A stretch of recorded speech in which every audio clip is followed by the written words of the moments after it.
Luke's English podcast is supported by kind donations from generous listeners and also the premium subscription, which gives you access to a growing library of lessons from me, specifically about vocabulary, grammar and pronunciation. Each series contains pronunciation drills where you can listen and repeat specific phrases after me. To get more information, visit teacherluke.co.uk/premium info. You're listening to Luke's English podcast. For more information, visit teacherluke.co.uk. Hello, listeners, and welcome back to my podcast for learners of English. How are you doing today? You doing okay? Yeah, I'm doing fine, Luke. Yeah, I'm fine, thanks. Yeah. That's you responding. I don't know why you're talking like that. Yeah, I'm fine, yeah. I don't know why are you speaking like that? I don't know, just because I'm fine. Yeah, it's fine, I'm good. Let's get started. Okay, so I won't talk at great length at the start here. Suffice to say that as the title of this episode suggests, both Amber and Paul are on the podcast again after a 1-year absence. Yes, the tangential trio are at it again. I've been wondering what on earth I should call this episode. As you'll hear, the options I had for a snappy title for this one were a bit tricky because our conversation covers some pretty diverse topics, including some quite dark themes, some potentially controversial moments, and the usual fun, rambling nonsense. It's hard to sum it up in one pithy clickbait title. I think I'm just calling it Amber and Paul are on the podcast. But that does seem like a bit of a cop-out. Anyway, we will see what I ultimately choose as a name for this episode. Here's a quick hint of the diverse topics which we explore. The first thing, organ harvesting. Yes, that's right, organ harvesting. To understand this, you'll need to have listened to the previous episode of this podcast. That's episode 718, which was a conversation with Michael the Hitchhiking Shaman from Poland. In that episode, Michael explained how, when hitchhiking once, he almost got kidnapped by several people who he suspected were organ harvesters, people involved in the illegal trade of human internal organs. Amber heard that podcast. Amber heard the conversation with Michael, and she was sceptical about Michael's story. And this prompted nearly 30 minutes of conversation about the ins and outs of organ harvesting, including how, why, where, and who would do this. Then we go on to do various random questions and challenges from my list of random questions and challenges. So you will get more accent fun, a thrilling discussion of Amber's favourite fruit and vegetables, a story about Amber's son Hugo and his surprising articulacy in English, a joke about Spanish firemen, some British citizenship questions about Easter holidays, British overseas territories, and why Great Britain is actually called Great Britain, and plenty more besides. So other than organ harvesting, there isn't just one theme for this episode, hence the rather generic title. But it's a thrill ride of an episode which has everything you could expect from a conversation with Amber and Paul. I hope you enjoy it. Nothing more needs to be said, except that you are about to hear a rapid conversation between friends, and it might be difficult to follow, so strap in, hold on tight, and let the tangential chat commence. Amber and Paul are on the podcast. Amber and Paul are on the podcast. Amber and Paul are on the podcast. Amber and Paul are on another podcast. Paul's a very funny boy. His laugh I very much enjoy. Amber's got a lovely voice. If I could choose an accent, hers will be my choice. Yeah. Oh, yeah, what was that about, by the way? Wait a minute. So, Amber, what? I said, don't get your organs harvested. Organ harvesting. Yeah. And Paul said, what was that about? No, but you sent... I'm very hungover today. Mm-hmm. And so I basically kind of went to sleep when you sent your first text this morning. That's when you went to bed? Kind of, yeah. No. I sent my first text at about 6:30 this morning, I think. No. At 6:30? Yeah. Yeah, I got home about 4, and I think I went to bed at 4:30, and then I just woke up randomly when you texted, and I was like, I'm not replying. And how come? Every Monday night, it's the same thing. Like, oh yeah, of course, Monday. It's happy hour live, and then they leave, and then I stay to edit, and then I get sucked into the YouTube thing because I'm a bit drunk, and I just get more drunk, and it's horrific. And you just stay up all night, just sort of pretty much working and half working, half watching YouTube, and half getting more drunk than I should. And so anyway, I read the thread of messages about the three of us had been sending each other. Yeah, or that you two had been sending each other, and I was sleeping. Yeah.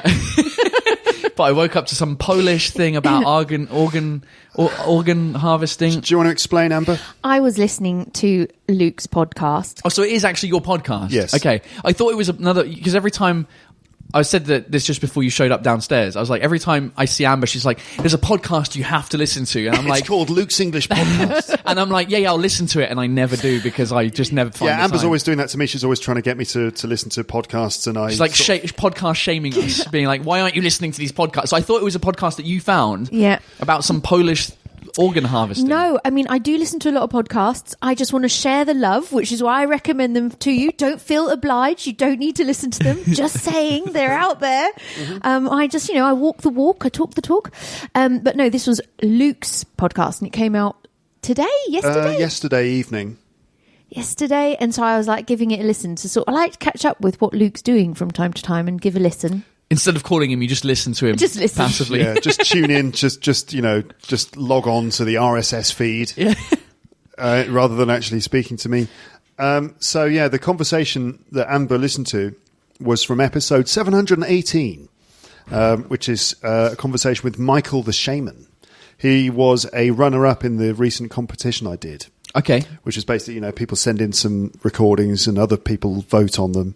And then the winner and some of the runners-up get interviewed on the podcast. Nice. And it's been great because the guests have all been really good guests. But the story that Amber is referring to is that Michael goes hitchhiking. And there was one particular occasion when he was hitchhiking with a friend going from Poland to Amsterdam. So from Poland through Germany. You know where Poland and Amsterdam are? So he was hitchhiking, and he got picked up by these very, very, very dodgy guys who it turned out were drunk and smoking like meth or something in their van, and it all got very on top. And Michael was convinced that not only were they very untrustworthy criminals, but they were planning to take them. Right? To kidnap them. I don't know if Liam Neeson was involved. This is Taken 4. Like Michael is Liam's sort of, younger cousin. Michael, you're going to be taken. I don't know. Anyway, and he became convinced that the guys were going to kidnap them in order to harvest their organs. Right. And Amber, you don't believe it, do you? You're skeptical. Look, don't believe what? About his story or organ harvesting in general? Because I was enjoying. I've not listened to the whole podcast, so I've not had the pleasure of hearing the rest. But I was listening to it, and it was a really interesting interview. And he was saying this about going hitchhiking and why he likes it, and it's really good. But then he had this one dodgy encounter, and it was this story about they're in the car, the bloke seemed dodgy, and he thinks he's going to get his organs harvested. Now I believe that he instinctively was correct. Something was definitely wrong, and he listened to his instincts. And I salute him, because people often think, oh, this is dodgy. Oh, no, it's okay. Yeah. And then they end up being kept in a cave for 20 years or whatever. So I've got 2 kidneys, Yeah. I don't need both. It'll be fine. But I needed more, because people can be dodgy, but organ harvesting is quite specific and extreme. I feel like maybe we were missing a part of the story. You felt it was a bit of a stretch to go from we're in danger to they're going to specifically take our kidneys. Yes. I don't know. Well, he did say that they said they were making jokes to each other. Ha ha ha! We're going to take your organs. Wink, wink, wink. And they were saying that. But I believe that those guys were making those jokes, and I can actually believe that they were making the jokes, winking at each other as if to say, "Hey, we're just making fun of you." But then to each other, they were going, "No, but we really are." I don't know. I believe that he was right. I think you have to trust your instincts, and it sounds like he is quite, a person who obviously is in tune with his instincts. So I think that was really good. I think he did the right thing, getting out, saving himself and his friend from ... who knows what. But I suppose in a way, it's such a sort of, maybe I'm naive. Maybe I just don't think organ harvesting goes on as much, and it does. Organ harvesting is a thing. Or that, I suppose if you're like... I don't know why they call it harvesting. I was about to say that. Do you know what I mean? Like, it's such a specific word to use for what you're not harvesting anything. You're stealing it and selling it on the black market. Harvesting also suggests that it's like a farming term. It suggests going out into a field and cutting down and gathering many, many, many crops in one big bulk of crop. Involves a tractor. But it's not a tractor or a scythe or some industrial farming machinery that you use to harvest people's organs. It's more just like, cut that open, get a couple of kidneys, right, let's get out of here. Terrifying. It is terrifying, yeah. Does it happen so much? I'm sure it does. But you kind of think, aren't the people doing it? Well, I suppose you need a combo. You need like the sort of muscle, and then you need the doctors. So you didn't finish listening to his whole hitchhiking bit? I listened to the whole hitchhiking bit, I think, because then you were talking, I think you'd moved on to the next topic. subject. Yeah. Because they did... So just to finish the story, Paul... Michael and his friend started faking, like Michael was dropping into the conversation. Oh yeah, because my diabetes is playing up again, and I've got hepatitis B and C. He was like dropping in all these things, like suggesting he had some rare blood disease. And then he said, like, we've got to stop because I really need the toilet. He pretended to have gastro or something like that. Yeah. And they managed to escape from these guys at a petrol station. Jesus and they kind of left them and went over to some people and just like got away. But then to continue their journey, they decided to keep hitchhiking, right? And they made rules. The rules were, okay, no more Polish people, because they were scared that they were going to get picked up by these people's associates. Right. Because they heard them talking to other people on the phone who were also on the road, and they were concerned that they were going to get picked up by the other guys that they were associated with. And so they said, right, no more Polish people, no vans, and no drugs or alcohol. And so the next car that picked them up... It was a Mormon van. Somehow, a Mormon van full of crackheads. Polish Mormon crackheads. Somehow the next vehicle that picked them up, I think they didn't realise it at the beginning, but they were drinking again, and they were Polish. It wasn't a van. What is but this? These two guys turned out to be the friends of the two people they just escaped from. No, I didn't hear that bit. No, I didn't get to that bit because I arrived. Yes, so this is like, how the story continues, and they couldn't believe it. But these two guys that picked them up the second time were apparently the brains of the organisation, and the other two that they'd been picked up by were the muscle, as you said. Right. And so these guys definitely seemed to be, a cut above the other ones, and they were sort of more intelligent and seemed to be in charge and stuff like that. And he says the only reason they didn't do anything to them is because ultimately they kind of, what's the word for it? Like, ingratiated themselves with them. And so they liked them. And then they're like, you know what? We'll let you go, kind of thing, is what they thought. I know, maybe you're thinking Michael's got an overactive imagination and he all dreamt it. He dreamt it all.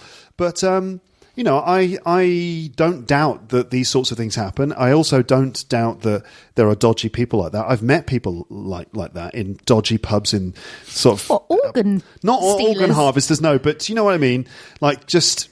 So in some crappy pub, like in the middle of nowhere where I used to live, you'd get people coming through, just dodgy, weird people who would come into the pub, and I'd be working there or just drinking there or whatever. And you get these odd people who come through, and you just get a real vibe of like, these are really, really weird and dangerous people. It just comes off them, like you can just smell it. And I wouldn't be surprised if there were kidnappers, organ harvesters. It's probably very rare. But who knows? Doesn't mean it didn't happen. It's true. I wasn't there. I feel like there was more. Maybe he was shielding us from some of the sort of more graphic aspects of the story. It reminds me, actually, of a podcast that I listened to. Which one? It's about Burke and Hare. Do you know who they are? I thought you meant Birkenhead. Birkenhead in Merseyside. No. Birkenhead. No, Birkenhead. Birkenhead. They were these like the original grave robbers. But instead of robbing the graves, they would just kill people and sell the bodies to, like, you know, the surgeons in Edinburgh. Wait a minute. Grave robbers normally would be taking dead bodies from graves in order to conduct research or to sell them to people? Grave robbers, they'd dig up like a recently dead body and then sell them to the scientists. This is back in the... To make experiments on them. When autopsies and to learn, like they were the medical schools. Like I suppose it was the turn of the last century, like sort of 100 years or so ago, before there was such a thing as I will give my body to medical science. Right. Exactly. In those days, they had to just find bodies where they could. Yeah. And then like, you know, these two, they like, I don't know, someone died. They had like some sort of house. I think they were running like a little doss house, like a sort of cheap bed and breakfast, and someone died, and then they're like, oh, what are we going to do with this? And then they gave it to the scientist, you know, and he gave them good hard cash for it. So then they developed this way, which is called Birking, of killing people without leaving any traces. Whoa. For the money. Supply and demand. Yeah. So I mean, there is a demand for organs. Oh, certainly. There's a lot of demand for there was something I was reading, not recently, but like maybe a year ago, about something about something to do with organ harvesting. I can't remember what it was, but it was something that had come to light. Yeah, really? Yeah, it was weird. I mean, I don't understand it, obviously, but it's crazy that's... See, the thing is, like, so if there are organs being traded on the black market... Isn't there a film about that as well? Well, there is... Somebody woke up with... They found out... Probably they had is. like a thing less in the body than they should have had, and there was a They wake scar. up in a bath full of ice. What film is that? Now, I'm sure there's a horror film about organ harvesting, but there's also a horror film called Hostel. Have you seen that? Well, this story that you were saying reminded me of that. Totally. Do you know about Hostel? It's one of these horrible. It's horrific. It's described. The genre is torture porn. It's Eli Roth. Eli Roth, who's like a friend of Quentin Tarantino's, and he did like lots of different horror films. He's in Inglourious Bastards. Okay. Anyway, he's horrible, and he makes really horrible, nasty films. I mean, his films. I don't know the gentleman personally. I'm sure he's very personable as an individual. Eli, if you're listening, sorry, I don't mean you. Just your work. I hate your work. No. So the story of Hostel is like these American backpackers go sort of backpacking in parts of Eastern Europe, let's say, sort of nondescript parts of Eastern Europe. And while they're there, they kind of get kidnapped. One of them gets kidnapped, and it turns out he's been kidnapped by a sort of ring of torture people. I don't know what the word for that is, really. People who like torture. There's this company. There's this really nasty organisation that captures tourists, and then people can come, pay their money to torture these people who are held in these cells in some old industrial park somewhere. And so, you know, it's all about how one of the characters gets caught, and you know he's about to be tortured by this guy in a mask, and he somehow manages to escape. You know, the typical horror movie stuff. So yeah, it is quite a lot like Hostel. I don't remember. Yeah, I don't even remember any of that story. I just remember thinking that film was horrific. Oh yeah, it's nasty. It's a really nasty film. Ugh. It's like Saw. Yeah, oh, that's horrible. I can't stand that kind of stuff. I like horror films, but I don't like just the really graphic torture stuff. I mean, the guy sawing his own hand off to get. It was such a horrific film, and so was the second one. I don't. Oh, you saw this? You were like, this is horrific. Let me see the next one. Yeah, because you kind of get it's like horrific, but you kind of like, oh god, all right, I've got to watch the second one now. Mm-hmm. I don't remember any of the plot line of any of them, but I just remember them being horrific. Yeah, yeah, absolutely. Well, there's that book by Kazuo Ishiguro that was turned into film with Keira Knightley. Never Let Me Go, is it that? Yeah, Never Let Me Go. And in this book, like, he imagines this futuristic world where I think if you've got money, you can have a clone made of yourself. So there's you, and then in a parallel sort of place is your clone. And I suppose in this world, I can't remember, I read it ages ago, like organ failure is a thing, because then your person, your clone, you'll slowly harvest their organs for you because they're a perfect match. But then, of course, there's only so many donations you can make. But the thing is about organ harvesting on the black market, right? So where is the demand on the black market? I understand that if you've got kidney failure, then you're going to go, you need a new kidney. But why would you choose to get one illegally? Why not go through the normal... Well, because I think it's probably in countries where there isn't... There's no healthcare and it's stuff. just like sketchy people doing it. I don't know. I that's the thing. It's a good question. I don't know where the demand for organs is. Well, we know where the demand is. The real question is, like, how do you go up to hospital and be like, got some kidneys? Do you need some kidneys? But they're not selling them. These dudes are not selling them to the hospitals, are they? Aren't they? No, isn't there going to be some underground organ market where you like go on the dark web and you're like, Amazon for kidneys or whatever it is? But then it has to be like, a private clinic? Amazon you still need kidneys. I don't know. You still need a doctor to put it in. Yes, a dodgy doctor, like an evil doctor. It's complicated. There must be a whole network of naughty people doing naughty things. It's like everything it's not just drugs and stuff. It's like, if you need to get the groceries, you could go to the normal grocery shop, or you can go on the dark web and get dark groceries. dark milk and bread. It's cheaper, but it's riskier. Yeah, it's dangerous. Yes, okay. Estimated tens of thousands of prisoners of conscience have been killed to supply a lucrative trade in human organs and cadavers, and these abuses may be ongoing. This is controversial because now we're talking about, what was it? Criminals of conscience? We probably Prisoners of conscience. Prisoners of conscience. I cut this. Huh? You don't want to start upsetting your... I don't want to get the... I thought prisoners of conscience meant prisoners who are conscious. What is that? No. It's mind crimes, thought crime. Oh, okay. Anyway... Now I'm trying to figure out where you would use... Cut, eject, quick, press the red... To focus on European crime. European crime. If you're going to talk about... I typed in organ harvesting. If you're going to talk about political corruption, make it British political corruption only. Everyone's fine with that. Oh. The only kind of controversial subject on this podcast that gets lots of traction from everyone around the world is like, isn't Britain a fucking disaster? If I talk about any other country being a disaster, everyone's like, no! Yeah. Well, it's fun because you type in organ harvesting into Google. The first article is, where is organ trafficking most common? Most prevalent in Israel, India, China, Pakistan, Turkey, Brazil, everywhere basically. Everywhere. Yeah, I'm sure it's all over Eastern Europe. But then, I'm sorry, but I'm going to have to say it. I was listening to a podcast. Wait a minute, before you say that, I was just, we started recording this without a plan, and now I'm sitting there thinking, what's the title of this episode going to be? Organ harvesting with Amber and Paul.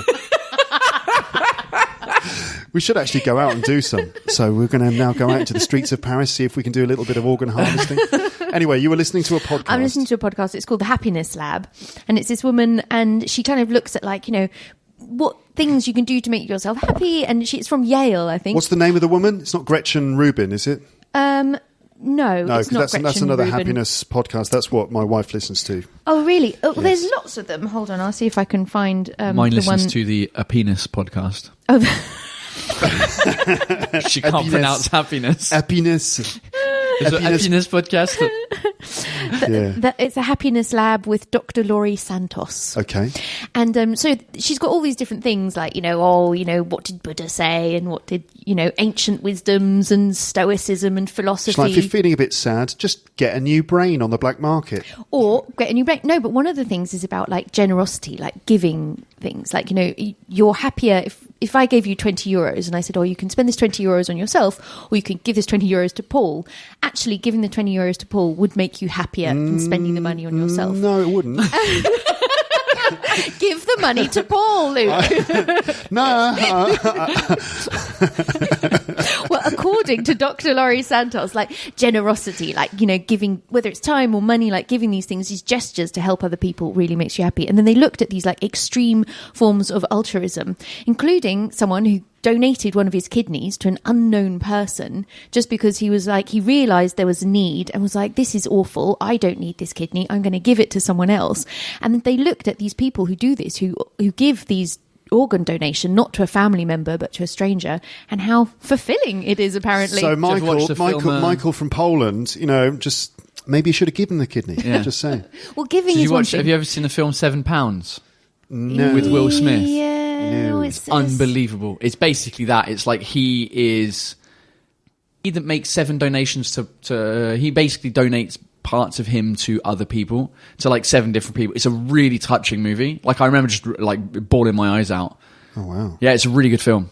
That if you watch that and The Pursuit of Happiness, like again with Will Smith, like back to back, you're just like, who is this person?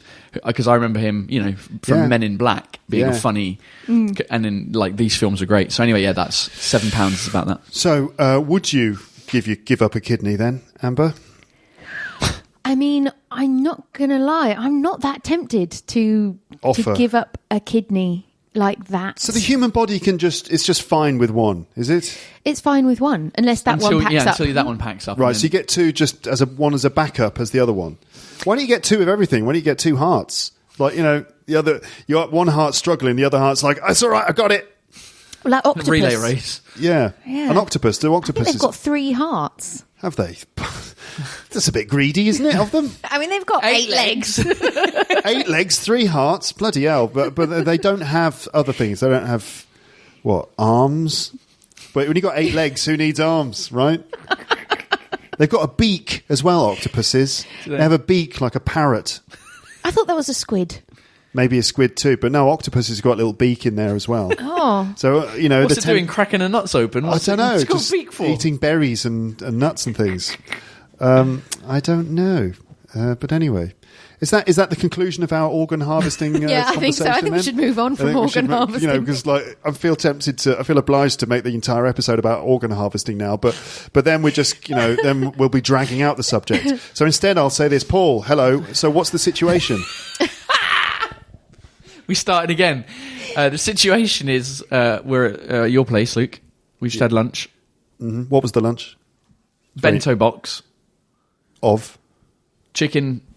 Fried chicken. Yeah. Is it fried chicken? Fried chicken. It was karage. Okay. Which is fried chicken in Japanese, with rice and all the other Japanese with like little bits. legit stuff as well. It wasn't like your typical Japanese thing that you would find in France. It's not like Western Japanese, like Western Japanese food to make it. It reminded me of when I was in Japan. Yeah, it's like proper Japanese food. The woman who runs the restaurant is like legit Japanese. Do you speak to her in Japanese now and again? Yeah, sometimes. I go in there and sort of speak a mix of French, English and Japanese. So I'll go in and like, bonjour, and then, then it's... Arigato gozaimasu. Yeah, at the end, hi, arigato gozaimasu. That's there's like different versions of arigato gozaimasu.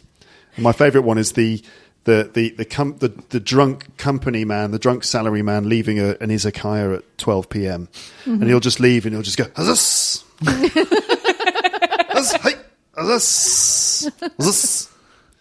So yes, I'll say that when I leave, and she thinks you're just a drunk. She's just like, who is this? Another drunk salary man, happy drunk salary man. So we just had our karage bento boxes, and we're sitting in my kitchen living room.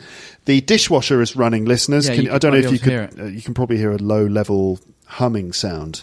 That's just a dishwasher. Yeah, all right. Okay, you know what we could do? We could do this. Tell us. So, you remember the last 2 times you were on this podcast, Paul, we had the random questions with Paul Taylor, which was then called Potluck with Paul Taylor. Yes. Mm-hmm. I've still got loads of those questions, so we can let's just do that. Yeah, we can carry on with that, and they're just random questions, little conversation points. We'll keep going until Amber has to go get the baby. Get the baby. Yeah, exactly. Sounds good to me. All right, so you basically got to give me a number. Give me a number like from 1 to like 50 and all that. And go on, Amber. 47. 47. The year my mother was born. Oh, really? Yeah. 47 is guess the punchline. Guess the punchline. Okay, let's see if Amber's any better at this than I am. Okay. Oh God, I'm terrible. So I've just realised I left the joke book upstairs and stuff, so I'll just go with the first one that's in my head at this moment. Are you ready, Amber? I'm ready. This is an amazing episode. It's the most disorganised episode. Did you hear about the Spanish fireman and his 2 hoses? Jose. Yes. And Hose B. Yes. Oh, come on! on! She did it. That was good. You did it, Amber. That's brilliant. Did you hear about the two Spanish fireman and his two hoses? No, the two? How many? The Spanish fireman and his two hoses. Jose. And Hose B. And Hose B. Yeah. Hello, listeners. This is me interrupting the podcast. I hope you're enjoying it. Yay, it's all a bit of fun, isn't it? Hey, organ harvesting and jokes. Yay. And controversial things. Anyway, I need to come in here because I've just realised I got that joke wrong. I got the joke wrong, of course. I mean, it still made Paul and Amber laugh, but no, that's not the proper version of the joke. Obviously, this is very important. So I have to tell you the proper version of the joke. So it goes like this. Did you hear about the Spanish fireman and his two sons, Jose and Hose B? Now the joke actually makes sense now, doesn't it? Because Jose, of course, is a famous Spanish boy's name.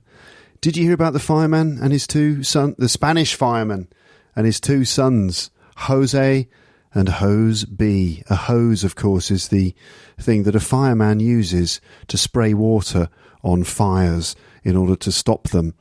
Okay, that was extremely important interruption, but I will now let you carry on enjoying this slightly disorganised but fun episode with the Pod Pals, Amber and Paul. Thank you. There you go. Paul, it's your turn. Your turn. Give me a number. 34. 34. 34 has already been done. That was the random. Right, that was. Luke, I've got a tip for you. Why, with this list... Just cut them all out. No. Yeah, cut the ones that you've done out and then renumber them. That would make sense, but then I'd have to cut them all out and renumber them, you see. Why don't you randomly choose them? Yeah, why don't you pick a number that has... Because we don't know which ones have been picked. Okay then. So, number 2. Amber? No, we've already... You've already done number 2. I've just realised we have already done that one. Oh, Jesus. Okay, Paul Taylor, random accent challenge. Okay. It's not that random because I know that you're good at it. So I'd like you to do a French person teaching a class of English people how to speak French in English. Fuck. You're a French... I'm a French... You're a French teacher. So my name is Jean-Pierre, oui. And you're teaching a class of English people. You are the English people in my class. And you're trying to get us to speak French, but you're teaching the class in English. Okay, class, very good. So in order for you to speak the correct French, you have to say grenouille. Can you say grenouille? Grenouille. Do I have to do that with my hand when I say it? You do grenouille. Grenouille. Very good, Master Luke. Grenouille. I can't say. Grenouille. This is one of the words I can't say. My son is learning ouille at the moment in school, and I'm Does failing. he say couille? Yeah. He had to write 5 words with an ouille sound, and he was doing them this morning for his homework, and they were like, "Oh, nouille, grenouille," and I was like, "Couille means balls." I've got a better idea actually for this sketch. Can I just rewrite the sketch, the concept? So you're a French person teaching English to 2 English native speakers, but our pronunciation is wrong. We pronounce things correctly, and you have to correct us, making it bad. So if the word is happiness... Okay, welcome to the class, Amber et Luc. Very good for you to be... We learn English today, huh? Okay? It is what we have to do, okay? Yeah. On est d'accord? That's fine, yeah. Okay, super. So, we need to learn the word schroot. Sorry, what? Schroot. You spell it... This is an English word, right? It's an English word, schroot.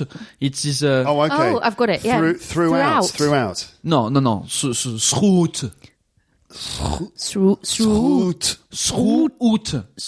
Can you give it to us in a sentence? Schroot today, I will be doing many different things. Schroot today, I will be doing many different things. In English, you are supposed to spell it T-H R-O-U-G-H-O-U-T. Mm-hmm. And that's but this is bullshit spelling. Fuck the spelling. The spelling not correct. If we spell it schroot, it is S-R-O-O-O-O-T. Schroot. It's all about where you put the the stress. The stress. Schroot. Okay, brilliant. I like it. Brilliant. Thank you. Thanks for the English lesson. All right, wonderful. You're welcome. Right, next. I'm Amber, pick a number that's already been done. Amber, no, I'm just going to tell you the number. I'm going through it in chronological order now. Okay. Chronological order? No, numerical order. I'm an English teacher. You're welcome. So, here's a tough one. You ready? Question 5. What are your favourite fruit and veg? Oh. Favourite fruit, favourite veg. Go. Favourite fruit, berries. Just generic berries? Any kind of berry? A framboise, a framberry, a raspberry. A raspberry? You mean a raspberry? A raspberry. A raspberry. You like a raspberry? I like Which a raspberry. One? Which raspberry? Just one. Just a raspberry. Any raspberry. Or an apple. I like an apple. Keep it simple. If it was a fight between a raspberry and an apple. Excuse me, it's not pronounced apple, it's pronounced apple. Apple. A apple and a framboise, a framberry. Yeah. If it was a fight between a raspberry and an apple, yeah. which one? Maybe an apple. You can pop an apple in your bag. You're good to go. You can't pop a raspberry in your bag. You cannot, no. You're going to get a sticky... It's going to go everywhere. It's going to get You can blow a raspberry, can't blow an apple. True. Mm-hmm. Good point. Very good point. What does that mean? Growing a raspberry. It was the bento box. Growing a raspberry. So it means to blow a kiss when you go. Mwah. No, that's not blowing a raspberry. It's not a raspberry. No. Okay. Because what I like to do is like you blow a raspberry like on your children's tummy. You know when you sort of put your mouth against them and you go like. I have to say this is the classic way. Oh, is that a raspberry? That's a raspberry, yeah, or like that. You stick your tongue out. Stick your tongue out and make that. The farting noise. Yeah. It's a childish insult, blowing a raspberry. Yeah, that's it. Why did I think it was blowing a kiss?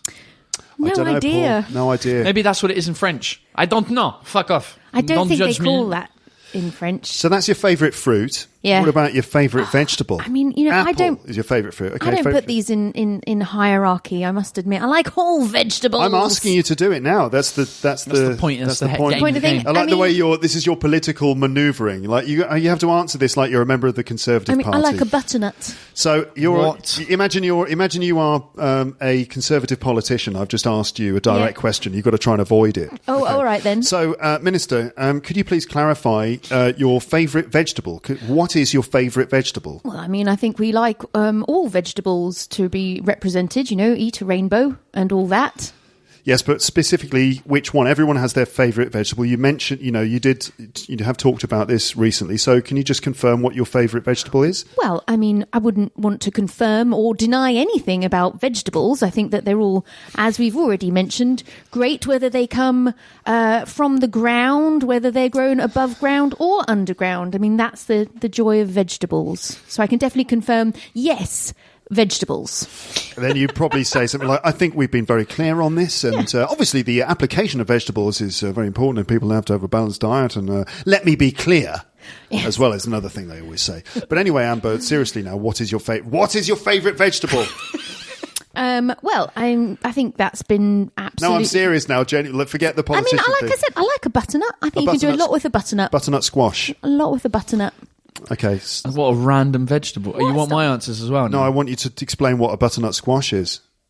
Wait.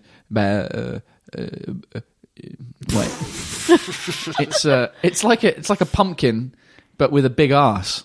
Mm-hmm. Yeah. It's the same family as pumpkin, and it's like basically got a round bottom it's almost perfectly round, and then it goes up into like a sort of almost phallic kind of shape. Yeah, is it phallic? It's not really phallic because it's not thin enough. But it's like a penis with one ball.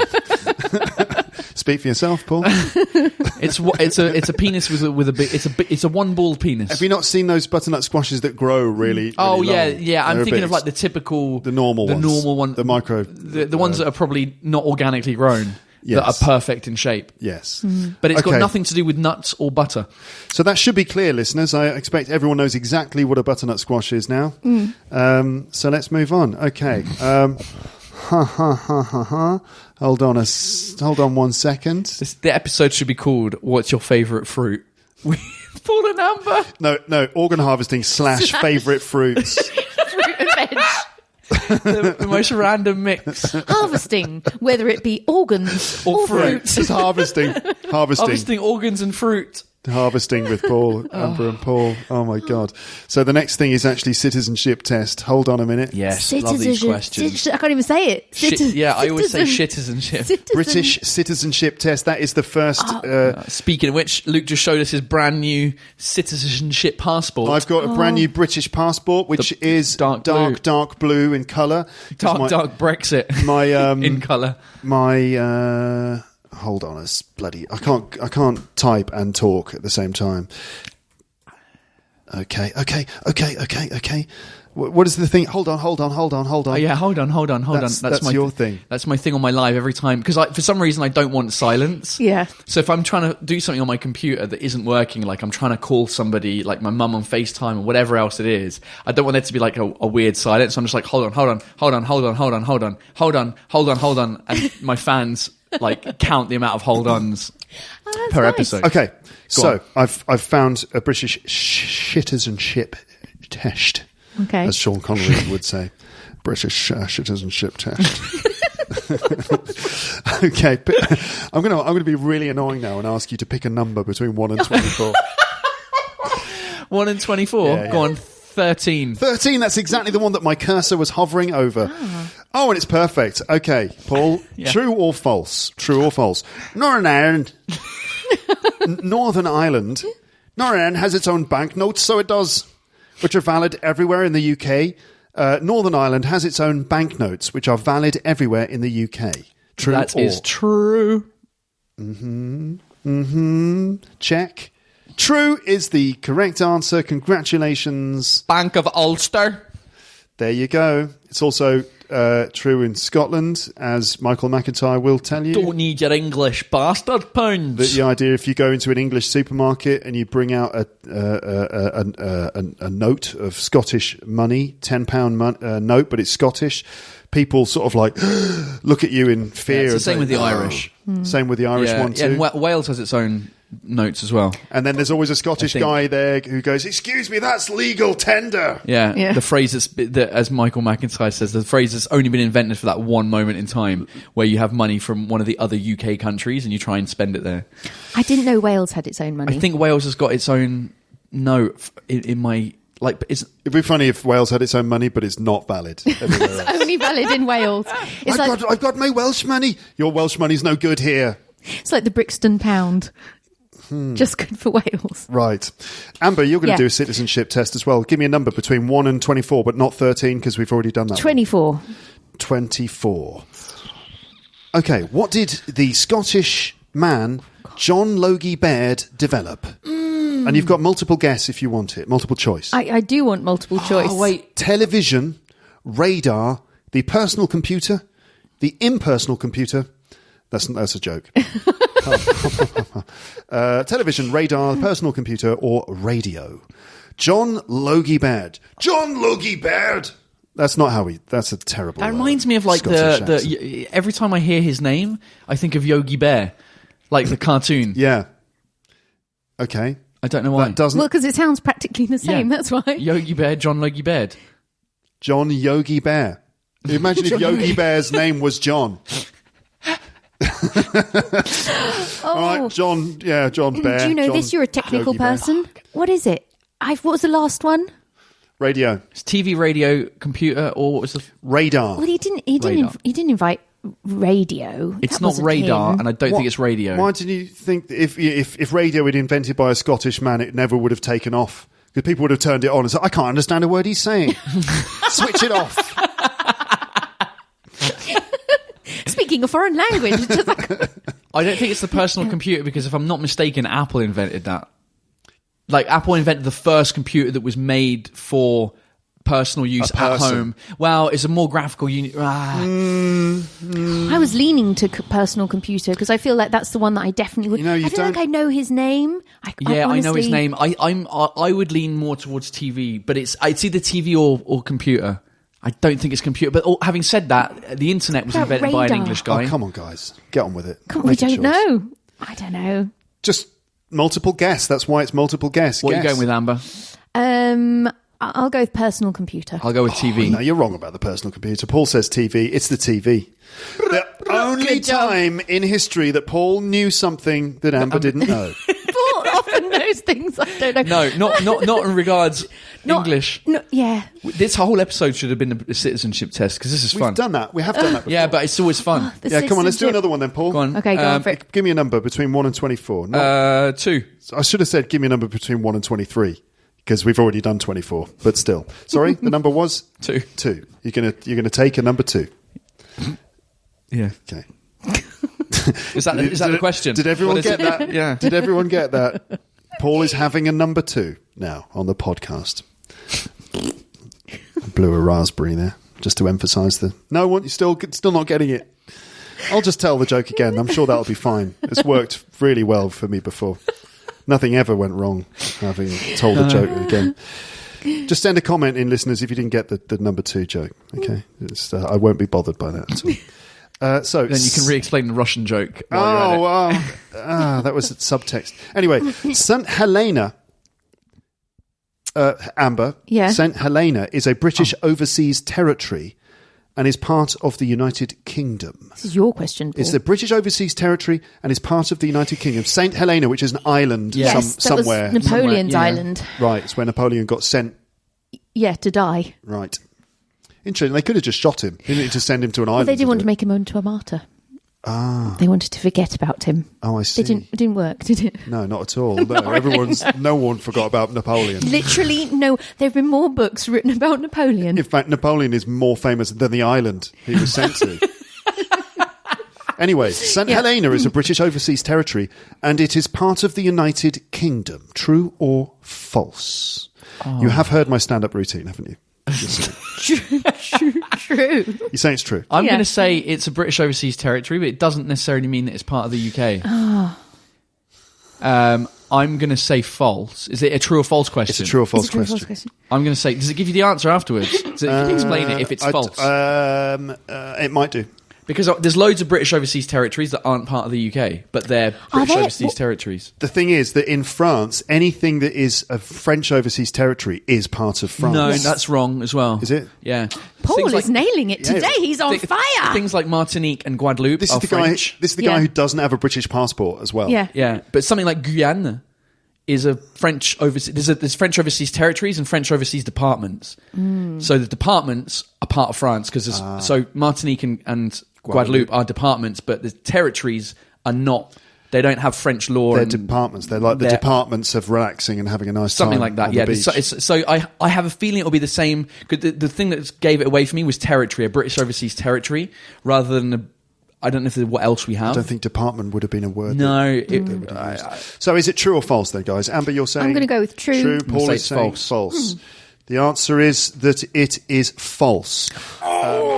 He's on fire!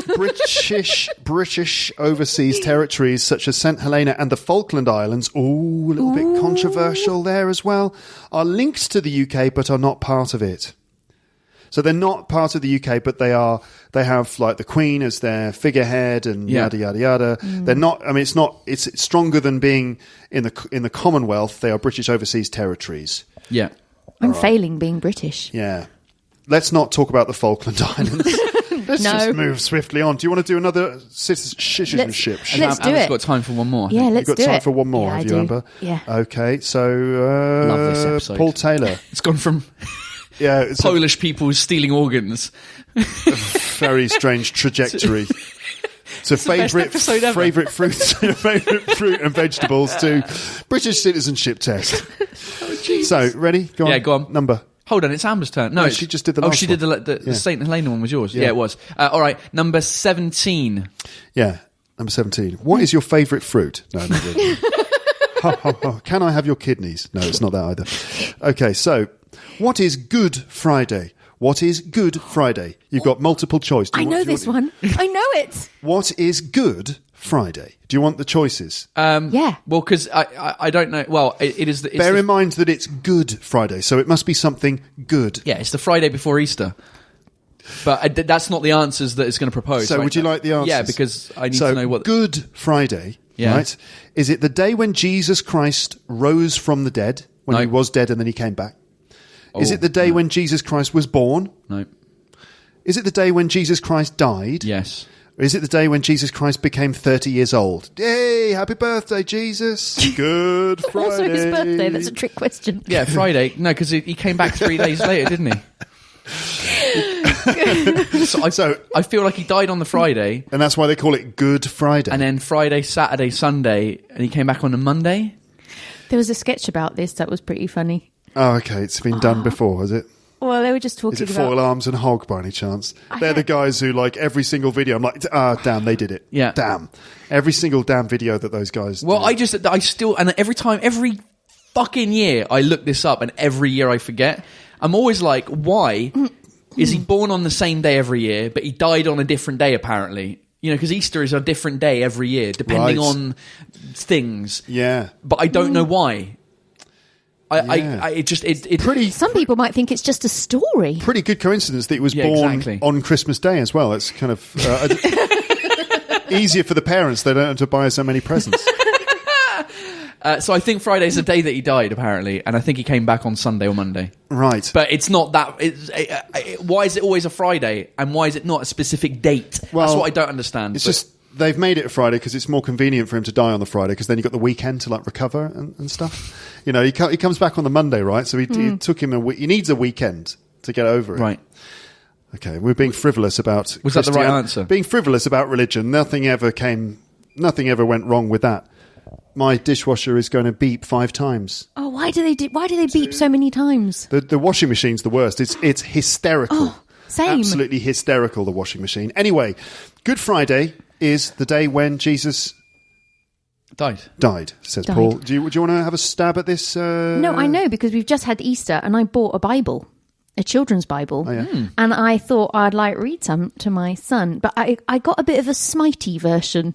What do you mean a smitey version? God's a bit mean. There's quite a lot of smiting. a lot of smiting. To smite is to smash something, to kind of destroy it, to kill it. Yeah, I was looking for more of a sort of lightweight children's version, and it looked nice, but it was a bit more smitey. It is the Bible. There's quite a lot of smiting and a lot of plagues and things in there. It's difficult to make it kid friendly. Well, I think they could have chosen... I read the Tower of Babel, and it was like, and then God destroyed the tower, and they lived in darkness and confusion. And I just thought, could have been a That's bit... why Hugo is telling you that he wants you to die, and he's going to destroy your tomb. Hold on. Before we get to the thing about Hugo's amazing insults in English...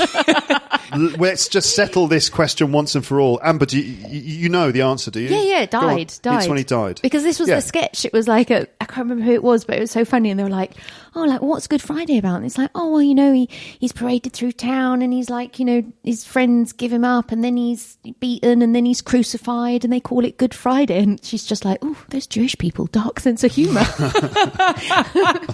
You have the pass, by the way, don't you, to say that... Just in case anyone's listening, Amber can say that. It's fine. Yes, that's the correct answer. Jesus died on Good Friday. God knows. And he came back on a Monday, is it? Well, he pops into his tomb. Sounds Everyone's like a sad. Craig David song almost. Jesus died on Friday. Had a little rest on Saturday. We were breaking bread on Monday and on Tuesday and Wednesday and Thursday. We chilled on Friday. Oh, Jesus. Exactly. Oh, dear. Yeah. I'm sorry. Shall I make an apology now or shall I leave it till later? Shut up. Stop apologising. Oh, God. That was funny. It's a good story. So anyway, he comes back on the Monday, is it? Or the Sunday? Comes back on the Monday, yeah, because it's 3 days. 3 days later, he rises. So... most Catholic countries like France, even though it's not supposed to be a Catholic country, but it does all the Catholic holidays, Monday is the bank holiday.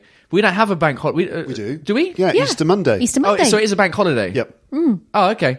For some reason. But but French people celebrate like Easter Monday more. We do Sunday. And the French do Sunday and then we just chill on Monday. It's true, we do the meal and stuff, and I feel the like parents, the maybe grandparents. I don't know. I'm confusing it with Christmas and on the 24th and 25th and whatever. They don't do Boxing Day. That's the thing. You see, in England, we like to have a day off after the main event. Are you sure Monday's to get over the hangover? For me, the Friday's a bank holiday. They're both bank holidays. Because in France, the Friday isn't a bank holiday. No, the Friday's not a bank holiday in France, but the Monday is. And in England, The Friday and the Monday, so you get a super duper long weekend. Okay.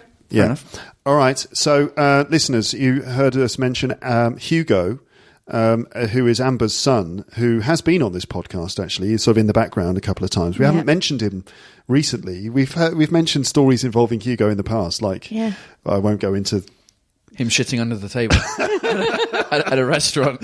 Yeah, he did a poo. The amount of people I've told that to recently, because Louise is starting to like take her own nappy off now. Yeah. And the amount of people who told, oh yeah, we've got this friend called Amber. Her son took a shit in the restaurant under the table while they were just eating. Such a great story. That story was told in more detail in a previous episode of this podcast. I don't remember which episode it was. It was one of the catching up with Amber and Paul ones when we were up on the rooftop of my old flat, burning in the sun.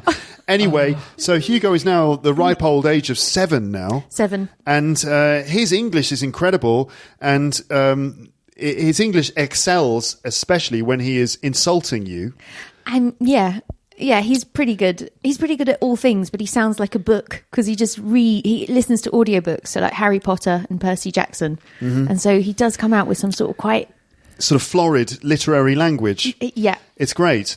And so the other day, what was it that caused him to insult you and threaten you in such a way? What was it? I forgot the goûter. Oh yeah, you forgot his goûter, which is a snack in the afternoon in French, like staple of French daily life. So you forgot his compote or his biscuit or whatever. And what did he say to you? No, I forgot his goûter. But the thing is, I never bring his goûter to school because we live 5 minutes, not even, from the school. Mm-hmm. Like, I mean, I think he was just having a bad day. He was having a bad day. Right. But he got furious. He was absolutely livid. And so he was just like, I hate you. I hate you. He was like, I hate you. I want you to die. I'm going to get someone to come and kill you. And then when you're buried, I'm going to find your tombstone. I'm going to break it into 100 pieces. Oh my God. So I want to kill you. I'm going to send someone to murder you. He's going to get someone to murder me. He's going to employ someone to come and stab me to death. Has he been listening to or watching Taken? Maybe. I know who you are. You're my mother. I'm going to send people to stab you. But normally, I'd like to say he's very sweet and doesn't threaten to stab me and kill me and like have people. But he is a bit dark. It's pretty cool. Yeah, I think the last time Louise met Hugo, I think I think she fell in love. he in his ninja black outfit, he was I don't know what he was doing, but she was just mesmerized by him. I mean, she's mesmerized by a lot. Sure, she wasn't just terrified. She's in the plan to kill you as well, by the way. Oh, good. I'm not surprised. Well, Hugo's in my I teach on Wednesdays at this sort of bilingual school, and Hugo goes as well. And so he's in another class, like a younger class, because I teach older children. And that class that day was being watched by my boss. So the teacher was having her lesson assessed. And the teacher, she's teaching their only little, like, question words. And so she said, oh, who can use question words? Who would like to try and ask a question? And so some kids were like, what's your name? Where are you from? And Hugo, my boss, texted me in the lesson, put up his hand and said, what's your darkest fear?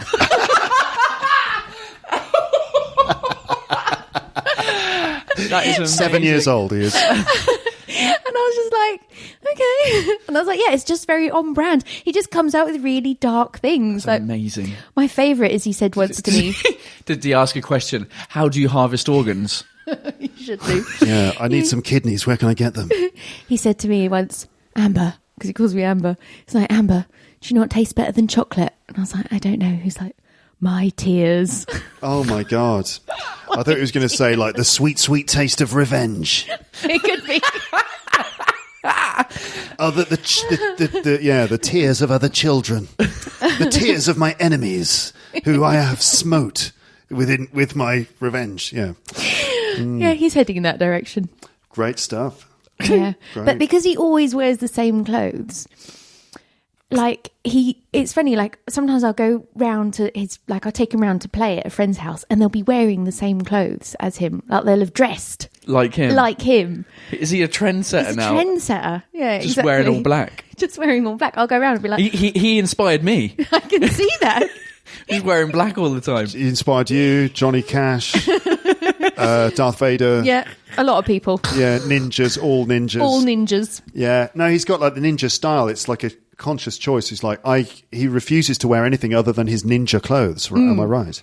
What are they called? The powerful clothes. Powerful clothes, yeah. Yeah. No coat.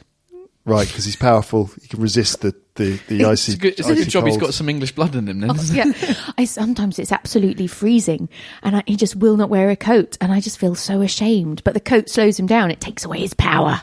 Mm-hmm. Mm-hmm. I think him and Louise are going to be good friends at some point because Louise is heading that direction. She's already mental and she doesn't want to wear anything outdoors. And Addie is French and she's female too, so she is cold as she's just super cold. Also, my daughter, she also refuses to wear coats too. I think it's the English thing. Pow! I am English. I'm an English girl. I will go out with virtually no clothes on in sub-degree temperatures. They're practicing for their night out in Leicester. Yeah. No coat. We'll not check a coat. At 12 at midnight. On the 3rd of December, going to a club in mini skirts, no coat. Yeah. They're practicing. But I have to tell them at the school, like they'll say things to me, like the teachers, and I'll say, "Oh, in England we don't wear coats."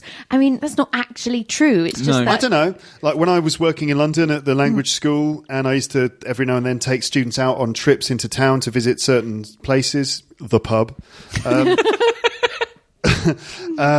I would often just go out just without a coat. I just, if it's a warm enough sort of, day, it's springtime day or something, I'd go out in my trousers and a shirt because it wouldn't cross my mind that you have to wear a coat.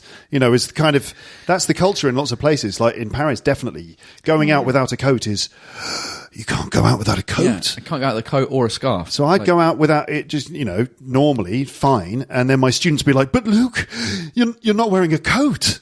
I'm like, yeah, so what? It's all right. I'm not cold. So there you go. That concludes that part of the conversation. Do you want another citizenship test question? Or one last citizenship and then I'm off. 1, 2, 3, 4. So 5. It's back to Amber again. Okay. Gives a number between 1 and 24. 5. 5. Okay. We haven't had that yet. Oh. Okay, you're going to know this one. I'm confident you're going to know this. I won't. Women over the age of 30 were fallow. Women of fallow age. Yeah. Women of fallow years. Women over the age of 30 were given the right to vote as a result of their contribution towards the war effort. Which war was that? I like the way. Sorry, which war was that? Women over the age of 30 were given the right to vote as a result of their contribution towards the war effort. Which war was that? Which war was that? I don't know. When did women get the vote in England? Oh, come on. You really? I don't know. I know it was really late in France. Really, really late. I suppose it must be the First World War. Tell me. So you got the Second World War. First World War. The First World War. The Third World War. The Fourth World War. No, that didn't work. Oh, it's a multiple choice. The First World War. Second World War, the Crimean War, the First World War, or the Civil War. No, the First World War. The First World War. Was it first? Exactly. Was it? The best of the world wars. The sequel was... Correct. The sequel was, to be fair, let's not start talking about World War. I was joking when I said it was the best. I just meant it was the first.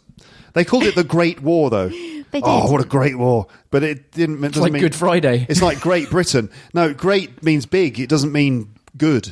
In that old-fashioned way. The Great War meant the big war, and Great Britain just means Big Britain compared to Little Britain, which is Brittany and France. Brittany, isn't it? Great Britain. Because Bretagne and Grande-Bretagne. Yeah. Bretagne et Grande-Bretagne, which is It's weird that we don't call. It's weird that we say Brittany instead of Britain. Yeah. So it's French, right? No, but isn't Britain is without? No. Scotland, no, and it became Great Britain. No. Britain is the landmass that includes England, Wales, and Scotland. But I think that it's called Great Britain. It was the French who called it Great. Sure? This is a speculation, but I think the Great Britain's the name of the island. Great Britain is the name of that island. Hold on, England, Wales, and Scotland. And what I was thinking, and Paul seems to think that this is true too. So it's 2 against 1. All right. I don't know if the French came up with it, but is that maybe it's French because you've got Bretagne, which is what we call Brittany, which is a region of France, obviously, as you know, and then Grande Bretagne, which is Big Brittany. So they have the two, the little one and the big one, and ours is big, and it just means geographically big. You may be right, and that does sound plausible, but I thought, but I'm not saying I know, I thought that there was the Romans called it Britain. Yeah. Britannia. Or whatever, something similar to that. And it was up to Scotland, up to Hadrian's Wall, up to the wall, and the barbarians were there. And then when Scotland became part of Britain, it became Great Britain, which is how you know that includes England, Scotland and Wales. And then that's why it's the United Kingdom of Great Britain. It becomes the United Kingdom when you join in Ireland. So that's how you know which it is. So Britain, then it became Great Britain. I didn't realise there was a difference between Britain and Great Britain. For me, it was... I'm searching for this on the internet, and I'm not coming up with conclusive ideas. The best thing I could find on that first page is from Quora.com. So it's almost like no one knows. So why is Great Britain called Great instead of Big Britain or Large Britain? No, that's not even the question. Oh, I'm putting Britain versus Great Britain. Why is Great Britain called Great Britain? England is a country, Britain is an area that consists of... According to answers.com, it doesn't say trueanswers.com or correctanswers.com, it's just answers.com. There are two possible answers. Britain is the largest of the two main islands of the British Isles, and Britain is made up of England, Scotland and Wales. That doesn't make sense, because it's not... Ireland is not also called Little Britain. Anyway, the other main island is the island of Ireland, made up of the Republic of... Yes? Sounds like a part of the United Kingdom of Great Britain. Some historians believe it was called Great Britain to distinguish it from Brittany in northwest France. Geographers may use Britain to describe the mainland and Great Britain to include the offshore islands. I think it's Brittany and Big I don't Brittany. think there's a difference between Britain and Great Britain. I don't think Scotland... When Scotland joined in. No. It's not political, it's geographical. I'm going to search. Why do I feel I know I just tried typing in Britain versus Great Britain. Nothing came up. It's like, do you mean Great Britain versus UK? No, I mean Great Britain versus Britain. Yeah. Great Britain and Britain are the same thing. But people think it's Great Britain, meaning, isn't Britain great? Yeah. But it just means the big Britain compared to the smaller Britain, which is part of France. Well, listeners, it's been an interesting ride this episode as we've gone from one thing to another, harvesting organs, harvesting fruit and vegetables, talking about Amber's homicidal son. Yeah. Failing citizenship questions. Although only me. You were right about the age of the voting age for women. It was that when women got the right to vote, it was just after the First World War, 1919, I think. Yeah. I thought you would have been right on that question. No, I mean, I knew it was after the First World War, but I was like, I was just like, oh, wait, I couldn't have told you what date it was exactly. I didn't know. But the French was a lot later. Yeah, I think the French was after the Second World War. It was, yeah. French was last week, wasn't it? Right, I'm going to go. I'm going to go get this baby. Okay, all right. I'm going to leave you to carry on the citizenship. I think we're done. I think we've reached the optimum level. I cannot wait to see what the title of this episode is, Luke. I've no idea what it's going to be. You've got to come up with something good. That just goes to show that we think that Luke's planning is already pretty ropey, but actually is probably saving us from absolute free fall. Well, when you come in normally, you kind of have an idea like, oh, we're going to do this. And even though we kind of go off the ropes, at least you go in with an idea. But when it's free fall, as today was, who knows? Free fall sounds negative. Free chat. Free chats with Amber and Paul. Free chat sounds like a mobile phone network, though, doesn't it? Are you paying too much for your mobile phone contract? Why not switch to free chat? All right, end it. Okay. So Amber can leave. All right then, Amber. Thanks for the hospitality, Luke. No worries. And come back on the podcast anytime soon. You have an open invitation to talk about anything. All right? Bye. All right. See you later. Bye. That's a magic number. Ladies and gentlemen, this is a journey into the English language. A journey into the DNA of the English language. Really? The DNA of the English language. Now that's really quite a strong claim. I find your lack of faith disturbing. Who are you? You talking to me? You talking to me? You know who I'm talking to. I'm a school teacher. I teach English composition. Oh, really? Yes. Oh, really? Yes! There's an idiot. You don't know what that is? And I don't know what this is. This is Luke's English podcast. You can't touch this. This is a masterpiece of the English language. Alrighty then. Just think of the accolades it's received over the years. Wait a minute. Who are you? I'm Luke Skywalker. I'm here to rescue you. And I am a Jedi, like my father before me. Oh, this is going to be good. Really? Yes. I want to get into it, man. Ladies and gentlemen, This is Luke's English podcast. And this is Britain at its best.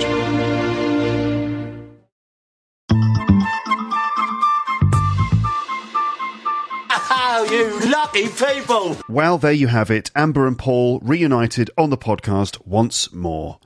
We'd been waiting for ages for that to happen. It's quite difficult to get the three of us together on a regular basis. And I hope that you were not disappointed after waiting. Some of you will have been waiting for the entire 12-month gap there. The last time they were on the podcast before this was the 4th of May, 2020. And here we are again near the beginning of May. So just over a year.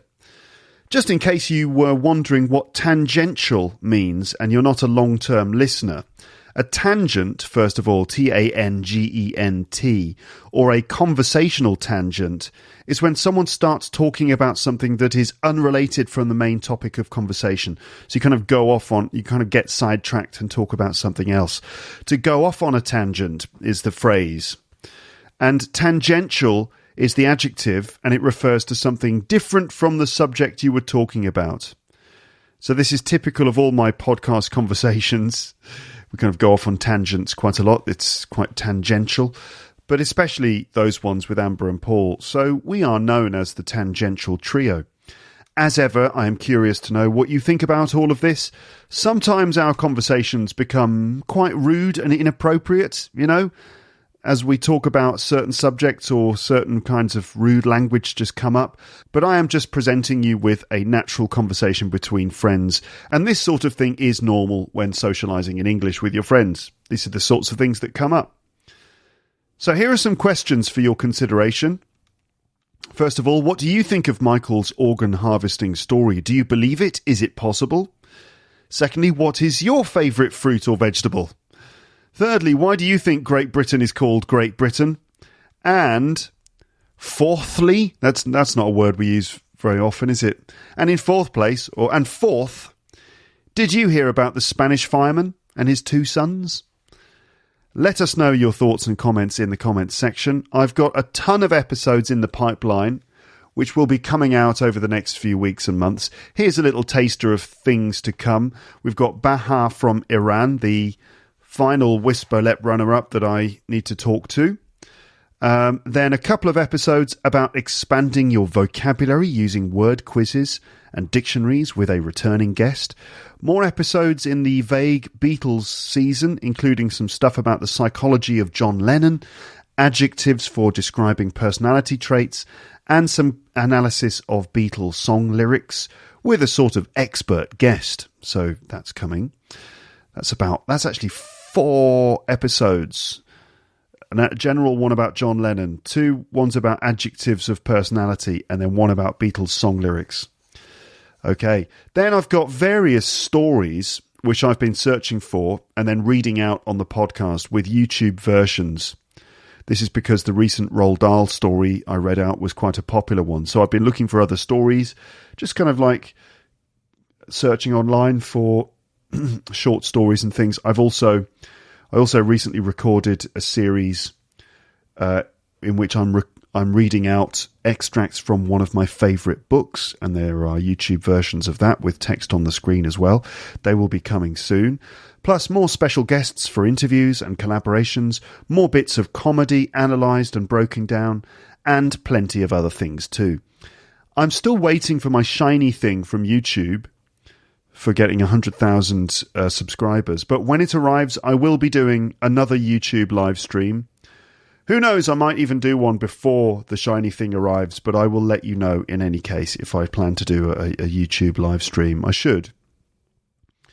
And premium subscribers, actually I should do live streams for the premium subscribers on a fairly regular basis.